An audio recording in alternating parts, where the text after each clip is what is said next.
Alrighty, so hello everybody and welcome to the CSX Bennett subdivision. I got 3 updates to go over today. Just wanted to do a little bit of a run through. I got a mock-up of a bridge done in this area. I got an expansion to my engine facilities and a growth to the front of the staging yard done here.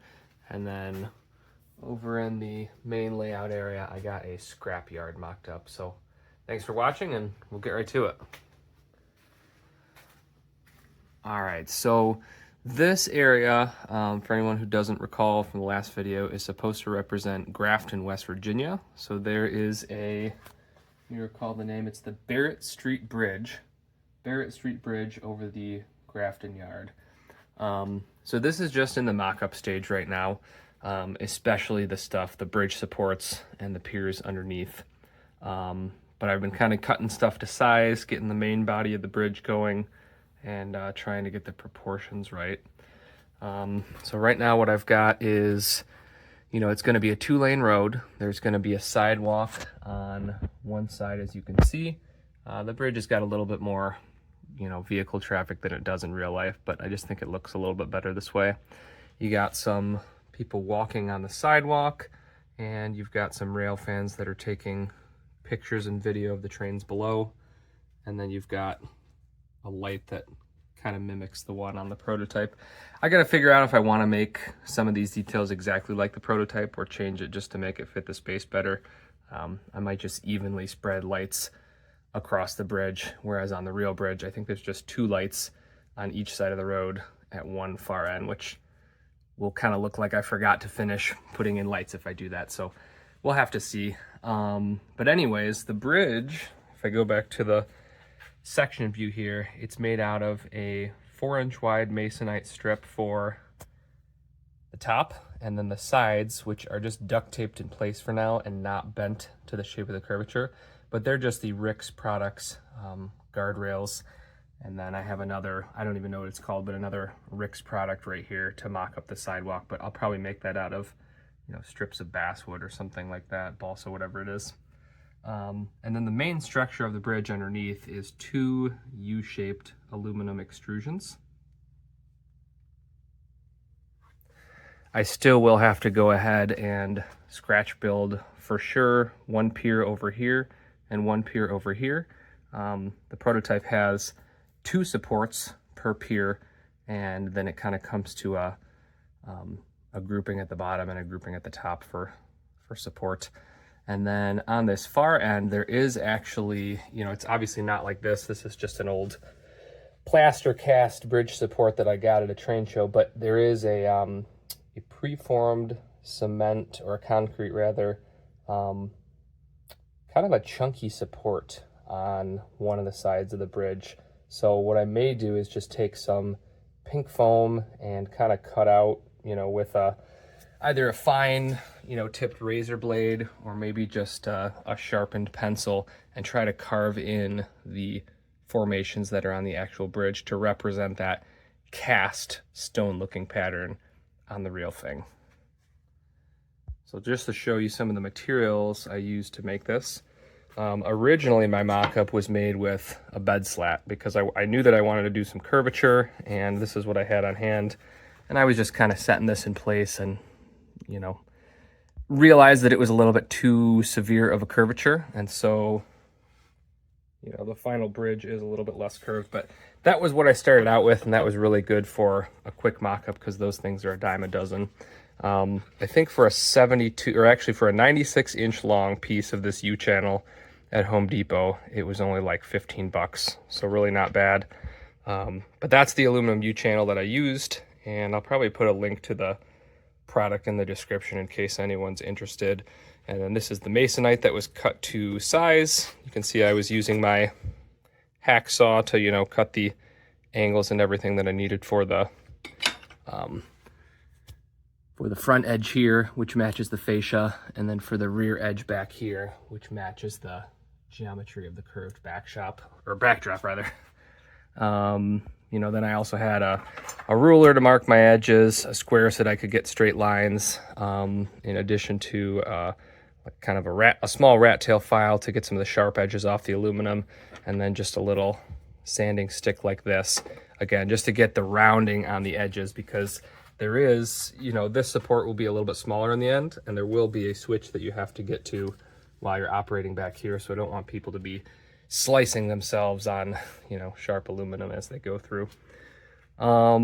Those are pretty much all of the tools that I used. And then for the fastening method, I just used this, you know, the typical higher quality Instacure super glue, and then the Zap Kicker super glue curing solution.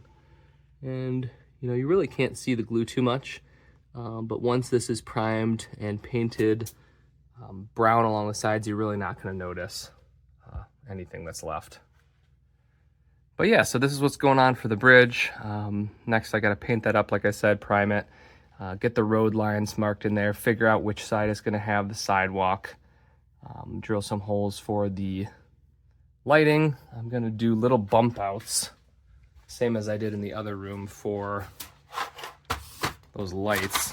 So I have these little, these are like bridge kind of pier pieces from another Rick's kit, but I'm going to use those as little bump outs, you know, like right here, to kind of support this lamp so that it actually hangs slightly off of the overpass. So that's the scoop here.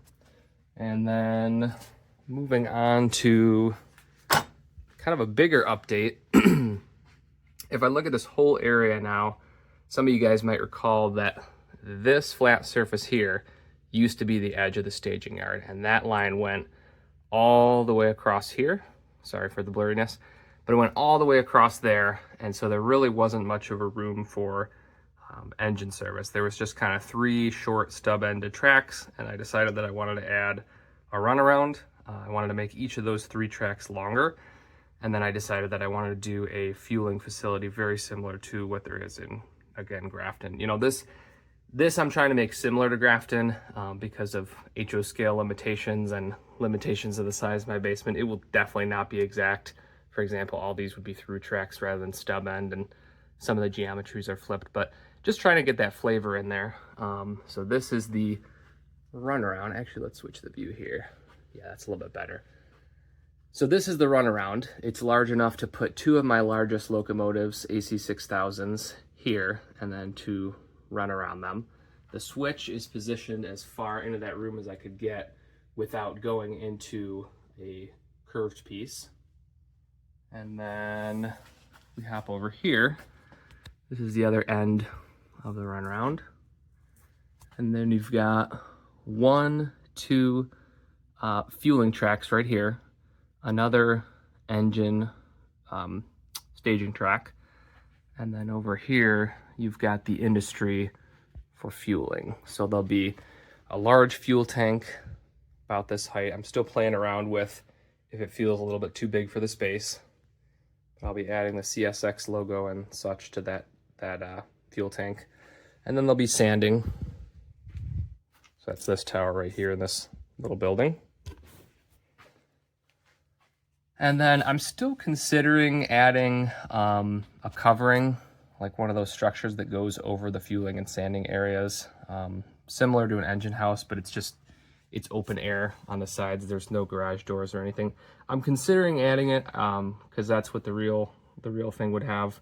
I don't want it to look too busy though in this small space. I kind of like the open airy look of this, especially once I add all those little details to the fueling facility and sanding, and then all the trees over here, and then the other kits that you see that I still need to build. I feel like it might get a little bit busy, so I'm not gonna jump right to covering this area, but if it makes sense in the end, I'll definitely consider doing that. And this, one of the big things I really wanted to add in this area was actually having room for the fueling facility to have a few cars delivered to it. So there's probably room for 4 cars to be delivered to this track right here. And I was thinking that would be a really good way to get another industry in there. I don't know how prototypical it is to have sand delivered in a 2-bay hopper to an engine servicing facility. I'm guessing they probably get their sand by truckload, but I figured it would, again, just add a little bit of interest for not too much fibbing about what the railroad would actually do.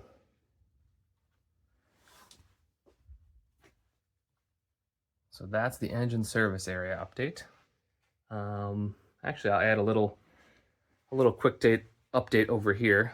A little bit of progress on the farm area. It's been raised with extruded foam, another probably 2 inches since the last video. And my wife and I went through and figured out that the house is going to go somewhere over there. We got a few little outbuildings that'll be involved, some tractors, and we kind of planned out the animal pens and everything. And then we got this nicely detailed little farm building with a car on the roof, of course. So that's coming along nicely.